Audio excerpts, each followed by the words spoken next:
Good morning, guys. I'm gonna take you through my morning routine, or I'm gonna talk you through what the fuck. There's no way I slept with 91 sleeping score. I feel tired as. Anyways, I'm gonna talk you through how I explore my ideal morning routine, because I think everyone should explore whatever works for them. So I'm gonna show you what works for me. Morning, you stunning stack of fucking sunshine. Rise and fucking grind. Do you fucking know what I today wish I is? could tell you I start my morning like this every day, but this is actually the first time I put this on my morning, but I should actually make it a morning routine. This is where my routine gets interesting, because these days I'm trying out probiotics, blah blah blah, because that should be really good for my gut health. And in the other glass I got water, salt and lemon, and that, wait, I put salt in this one.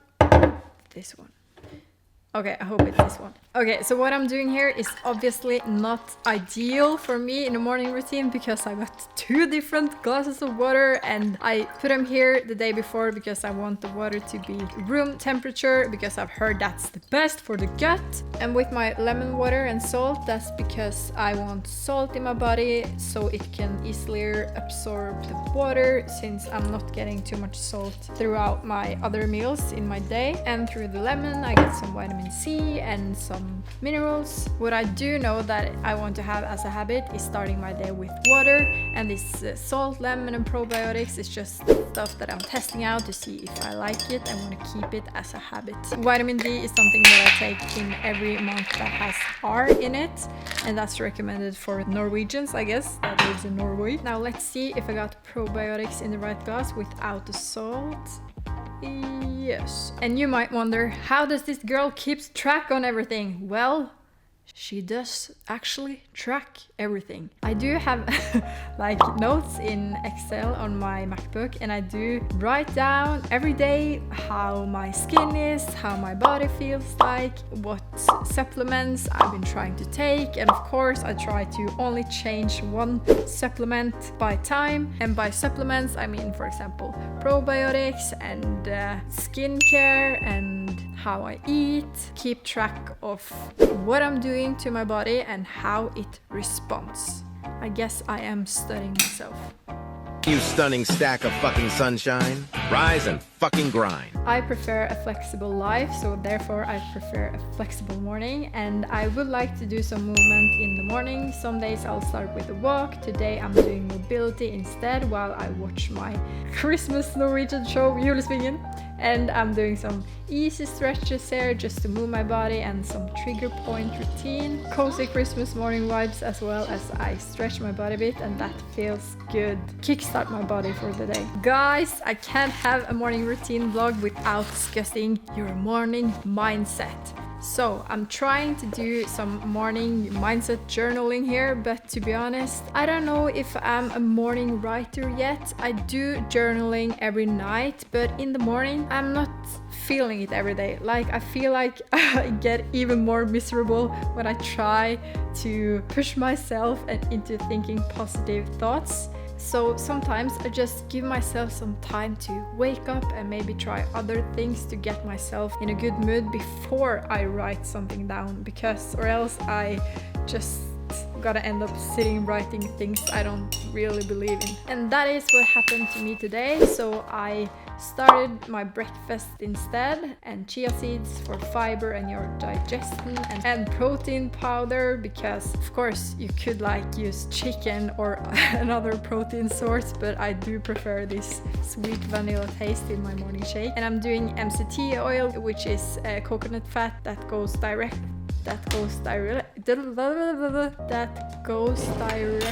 to your brain and your muscles, so that's good energy. And I add some more peanut butter fat, and there we go. There we go. My everyday morning choco shake. I really enjoy a slow morning like this, watching a YouTube vlog and just chill with my morning shake. And I want to make some matcha to just extend this morning coziness.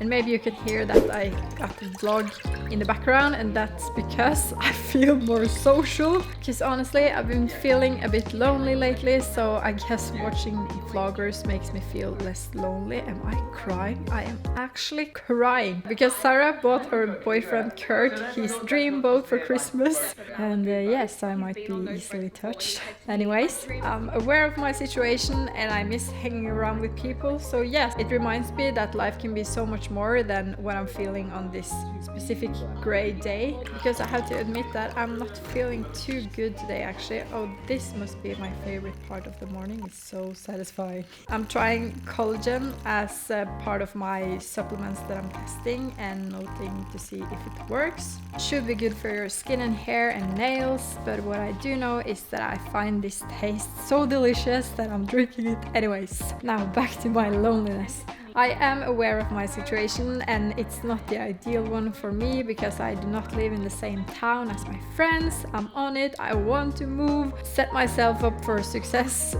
in life in general, and that will help my mood as well for my morning. I'm really not feeling it today, but I do love to drink some energy drink before I go work out, and I'm testing out different energy drinks, and today I'm going for a Red Bull. I'm gonna get my ass to the gym, but first I'm actually in a better mood now after watching that vlog. I feel a bit more inspired, so I'm ready to write my affirmations. I can write as many affirmations as I want to, but I also had to see if there are any big life changes I should do to make me feel better every day and every morning. So that's how I'm building my ideal morning routine. But guess what? This girl also actually talks. So let's move on to a real and honest life update. Today I realized another fear I have that I haven't been aware of, and that is because a nightmare I had. Because in the last vlog I told you that I don't want to do freelance video jobs because I want to spare my creative capacity. But today I realized that it's not my creative capacity I want to spare through not doing video jobs, freelance jobs. It is my overall mental, emotional capacity. And I realized this because last year I was really struggling with someone that I did a freelance job with, and the person didn't want to pay me after I did the job, so I used several months trying to get my payment back. And I also, give me a second, of course, Google Translate, my best friend. Conciliation Council. We almost went to The Conciliation Council. Well, I went there and of course I won because of course I was right. That's not of course, but in that case I was right. So I got my money after all, but I had some really stressful months trying to get the money after my job. So I realized when I had a nightmare about this person, I realized that I'm not afraid of not having enough creativity. It could absolutely be stressful working as a freelancer. So now I realize that I do actually have a bit of a unsolved trauma around this experience with not being paid and having to like fight for being paid. If someone is in the same situation, I know how you feel, and if someone is stressed about money, I know how that feels. Anyways, I guess I just wanted to share with you as well that you should absolutely pay attention to your dreams, because your dreams can tell you a lot about what your unconscious mind is thinking. So yeah, I woke up, I was king, had this dream, still king. and then boom, I knew why I'm so freaking anxious these days, especially around video jobs. Whenever I feel sad or lonely, I do feel better after calling a friend, and I actually find it hard calling my friends in a sad mood. So I usually start with a text or voicemail about how fucked up I'm feeling, and maybe they will offer me a call, and then I will say yes. The reason why I moved from Voss in the first place, it's actually a long story, but I'm gonna make it short. My plan was to move overseas. I was planning to leave in August, but the closer I got to August, life just looked so different. Suddenly I was a death diver. It did not feel right leaving. Something inside of me really wanted to still stay in Norway, to stay in Voss, and I couldn't tell if it was my fears holding me back from moving overseas or if I really had changed my dream. That's why I moved to Askim, to take some time off to really think and try to listen and like get rid of all the bullshit thoughts and clear my head and really listen to my heart, know what do I really want. And that's such a tough question. I think it's hard to feel excited for anything.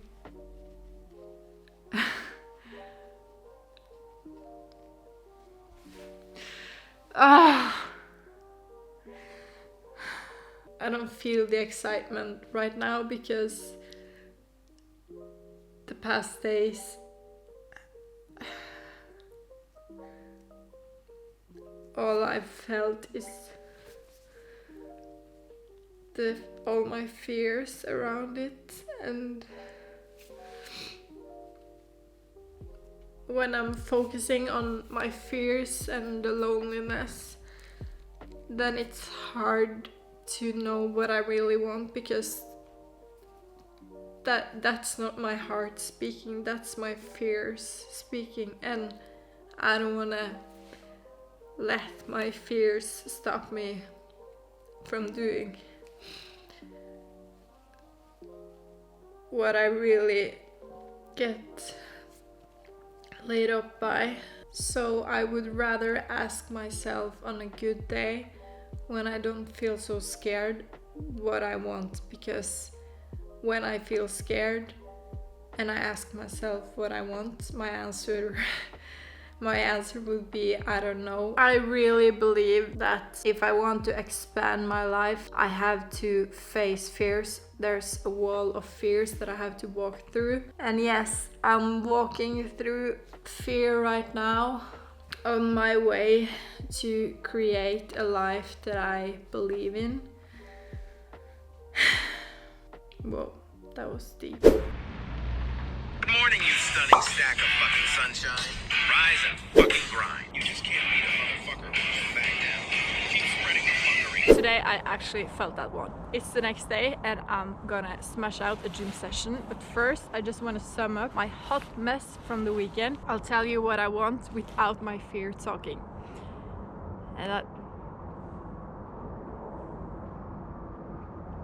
I'm a bit scared that someone will see me speaking to my camera right now. That's my biggest fear right now, but I'll give it a go. So what I want is that I want to create a base, a safe space, because I love adventure, I love challenging myself, I love exploring, but I felt so lost because I don't feel like I've had a safe place. And I choose Voss because Voss is the place that feels the most like home for me, and I think that is because I feel like Voss is aligned with my values, that I can really build a value-based life in Voss. I want to be surrounded by beautiful nature, and I want to go snowboarding whenever I want, and skydiving, and hang around with other people with the same interests as me. Of course, I'm asking myself what's the difference now, because I already lived in Voss for 8 months, 8-9 months. So what's the difference? Well, now I'm not gonna live 10 kilometers away from the city, from the center. I'm gonna move to the center, be responsible to create a life that includes meeting people and friends, because I'm an expert in isolating myself. I do it too often, and I think this is the 3rd time I isolate myself away from people in my everyday life. I want to share much more of how I know what my values are, and I'm going to share my values in the next vlog, probably about Christmas. I'm going to spend Christmas with my family, and my sister is coming home, and I'm really excited for that, and I'm really excited for going to workouts with her, because I've felt so lonely the past days and weeks, and I'm really looking forward to place myself in an environment where I see people again. But it is painful to reflect this much, and I really feel I'm ready to go and create again, because I've taken this reflect time, and now I'm ready to go and create and go and get what I want. I'm gonna smash out the workout session. Good morning, you stunning stack of fucking sunshine. Rise and fucking grind. You just can't beat a motherfucker who won't back down. Keep spreading the fuckery.